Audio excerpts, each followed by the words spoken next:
Well, welcome. Today is Thursday, May 12th. It's Food Allergy Awareness Week. And not only is it Food Allergy Awareness Week, it's Advocacy Day, my favorite day of Food Allergy Awareness Week. And with me are two tremendous advocates. I've got Thomas Silvera and Priscilla Hernandez. Welcome. Thank you, guys. Thank you. Thank you for having us. Yeah. Well, this is great. So let me start off with sort of the topic of the day. And Thomas, let's start with you, sir. What does being an advocate mean to you? Oh, wow. Being an advocate to me is just more than just utilizing your voice. It's actually gathering a community together, not just to use just my voice, but to use whether it's one or tens of thousands of voices to prepare a grassroots movement on a specific topic that you're passionate about. When especially with me, when it comes to my son's law, Elijah's Law, is creating the advocacy through grassrooting and, just working together. It's that's what it means to me. And it's about heart as well. Yeah, that's great. And Priscilla, how about you? How would you define at being an advocate?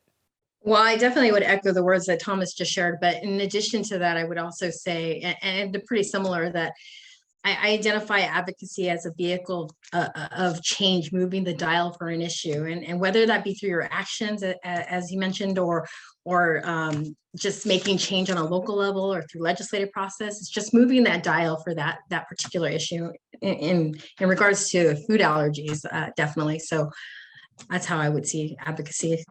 Well, that's fantastic. And, when we're asking this question of a lot of people this week and next, and Priscilla, let me come back to you. So what got you involved? What motivated you to want to pass Zackies Law in the state of California? Yeah. So there's been a couple of different things that kind of resulted to where we are now. The one that's most personal to me is that my son experienced an anaphylactic reaction at school, and it was a situation that was pretty involved and intense, and it made me look at this particular issue in a very different light. And the way that I function, and I think that the way that many of us advocates function, is that we're trying to look at a solution. How can we solidify and make sure that this doesn't happen to not just us again, but to any family that's dealing with this issue? In particular, I had a background in government, and I thought that was the first thing that came to me is identifying a solution through policy and legislation. I also run a nonprofit organization dedicated to at-risk youth. So I also looked at it through a lens of, I'm a person that feel like, for my son, that I'm able to advocate for him. But, what about families in California that can't, navigate the process as smoothly? We should have some kind of uniform policy in place. So that's how that resulted. Oh, that's fantastic. And Thomas, you're working on Elijah's Law. You're making tremendous progress with it. What prompted you to take action at the state level, and what does your bill specifically do? Let me focus a little bit more on what your bill specifically does.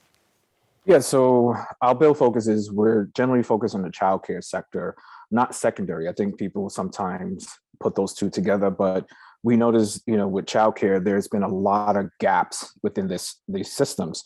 So the bill focuses on providing access to emergency care, designing policies and guidance for childcare centers in the event of emergency, training the educators on understanding the signs and symptoms and knowing how to respond in the event of anaphylactic reaction by administering medication. So the bill actually goes further in depth of how to, where to, and working with the regulatory systems within the public health, and also Department of Children and Family Services, working in those sectors to build such policies and guidance for these childcare centers.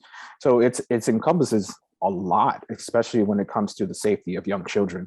And as you guys know, we've made tremendous change throughout this nation, and we're looking forward for more. That's exactly right. And one of the reasons I was so excited to chat with you both is that you're sort of bookends about care. Thomas, Elijah's Law takes care of children at the child care situation when, at a very young age before they go on to school, public school, private school, what have you. And Priscilla, yours picks up yours. Once Elijah's Law is the child has moved through Elijah's Law, now they run into you, at least in the state of California, in Zackies Law in elementary, middle, and high school. What does Zackies Law do? What does that require of schools? Yeah, and you're absolutely right. We hope to get both of those to the finish line because it will be a comprehensive education process. So what Zacky's bill does, AB 2640, essentially what it provides an online resource for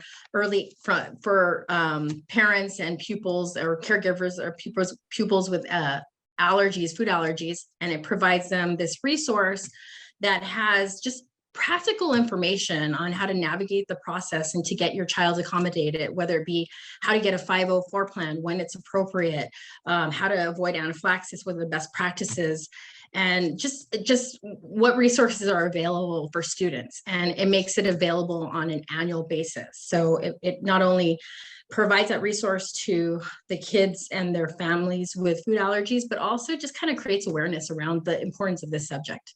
Yeah, and we can't do that enough. I mean, too often the awareness is the biggest issue, and ignorance is just, we need the education area falls on our shoulders.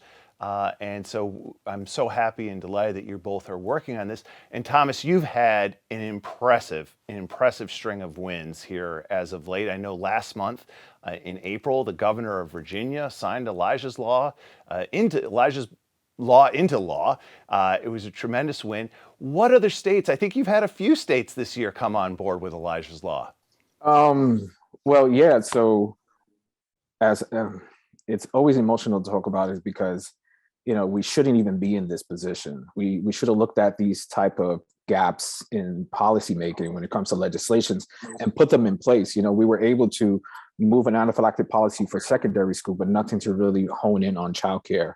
So having, Virginia being one of the champions and signing Elijah's Law in, it's huge, and having Michigan, having Pennsylvania and California, looking forward to champion this vital piece of legislation for the most vulnerable is so key and vital.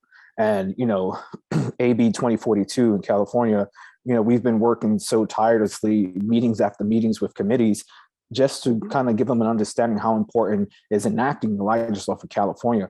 California is missing probably, I don't know, I think it's missing many gaps when it comes to the childcare policies, when it comes to the education system. And we just want to keep children safe and have parents, when they drop their kids off at school, I say it all the time, we want parents to have peace of mind when they do that. So having Pennsylvania, now Michigan is currently drafting the bill. We're looking hopefully another 5-6 more states within the 2022-2023 session. We're not stopping, and, like Priscilla, I love what she's doing because there are parents like her that's going to keep me pushing for better policies. And she's going to be doing the same for parents like myself as well. We're all on this one soapbox trying to create change.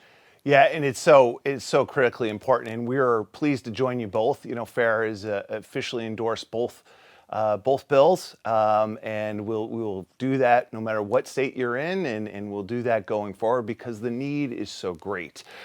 Priscilla, in April, you and your son Zacky traveled up to Sacramento, and you testified on your bill. What was that like for your 10-year-old son to be in front of a bunch of lawmakers? It was great. I mean, it was great for so many different levels. I mean, I think having Zacky there and giving his perspective of what it's like to live with food allergies at his age is so valuable. Because I mean, who better? What expert is there than him? And that on that level, it really resonated amongst the legislators as far as the importance of protecting this group. But on a different level, I also, what was really great about this is that, and I had mentioned it before, is that, it allowed him as a child with food allergies to have a voice and to be heard and to be recognized that, this is something that's an issue, and there's a lot of work to be done on a legislative level. And then it also gave him like an inside perspective. I mean, I'm learning in this process. And so he's able to, at this young age, learn how to utilize a mechanism that's in place that can essentially make change for not just him and others, but in other ways too. So I think that was a beautiful thing. Yeah, and for both of you, we are delighted that you're doing this. It's a little easier, sometimes it's a little easier at the state level to affect change. And frankly, we need change affected at the state, local, and federal level. I mean, obviously, restaurants, they are governed at the state level, and in some areas, some jurisdictions at the localities, at the local level. So for you, we are just grateful that you're taking on both schools and childcare centers, which are the responsibilities of the states. Priscilla, turning back to you for just another second, what do you think next steps will be for Zackies Law going forward in California? Do you have a sense of if there will be a vote, or where do you think this is heading? Well, it just got out of committee, and it will go into another committee, and then it goes into the Senate, because it's currently in assembly. So there's a journey to be traveled, but it should come to a conclusion in some way by the end of this year, because it's the second part of the bill cycle. And so our steps to get it pushed, and I think same thing with Thomas, is that we just need people to speak up that are want to support this, to call their legislators, to let them know that these things are very important, and they should be passed, and that their representatives should be behind it. And then in general, for next steps for California, and I think, again, Thomas, you mentioned there's just a lot of room for improvement in policies dealing with allergies and food allergies in particular. And I'd love to be in the future, be part of that journey to make our state the best state it could potentially be. Because I have a lot of California pride. Certainly do, and as you should. And Thomas, you had alluded to earlier about 2023. Are there some states, I know 2022 isn't quite over with, the year isn't, but the legislative season is winding down as we move closer and closer to the election season. Are there some states on the horizon that you're thinking about?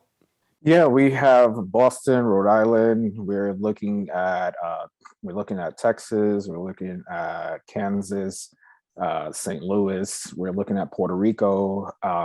So there's a lot, with the Elijah-Alavi Law Toolkit that we released in February. It's been huge, and we have been getting a lot of emails and support behind that in terms of like enacting Elijah-Alavi Law in their hometowns. And not just myself, but my team, although a small team but mighty, we make sure that we respond to everyone that sends us feedback, and kind of like keep that communication open on the advocacy level. We want to create change, and we started at New York, and we're looking at a national piece of legislation to happen. Yeah, that is fantastic. And Thomas, just following back up with you, sir, if people want to get involved, how can they do that? Easy. They can go to the website at Elijah-Alavi Foundation.org, or you can find me on Instagram at Elijah's Echo, and reach out to us there, and we're more than happy to respond and tell you what you need to do to enact Elijah's Law in your state. That's fantastic. And Priscilla, if I lived in Santa Rosa, California, and I wanted to get involved, what would I do with you? How would I reach out to you? Yeah, well, so we also have a website, zackiesbill.org. And on there there's contact information about the bill, and ways to advocate with your legislator to get that bill signed eventually. That's fantastic. You both are heroes, and what you're doing is heroic, because it's not only creating change today, but it'll be lasting change for our community for the years and decades to come. Your journeys are easing the anxiety and the burden of those that our brothers and sisters in this frankly movement to improve the quality of life for our community. What advice would you have? We'll wrap on this. What advice would you have? Let's start with you, Thomas. For people who are intimidated by the whole process, they may be turned off by government. They see it as something out there, as opposed to something that could impact their lives right up front and close to them. What guidance or advice would you give? I would say, if you're unsure how to advocate for yourself or for others, reach out to someone who can, reach out to nonprofit organizations like myself, like Priscilla with what she's doing with Zackies Law, with FAIR, because we come with the tools, we'll come with the advice and all the techniques that is needed to give you that confidence to create that change in your state, local levels. Because it's, trying to, enact a piece of legislation, it's not as easy as many may think it is. It's, it's a lot of like ups and downs and, and zigzags, but, we got to be hopeful when we're trying to do something like this. I was like, someone just go to factual websites, get that, reach out to people like myself, again, like advocates, and we're more than happy to help them so they can be empowered and encouraged to do this for themselves and for their child and others. Yeah, that is so important. And Priscilla, what advice and guidance would you give?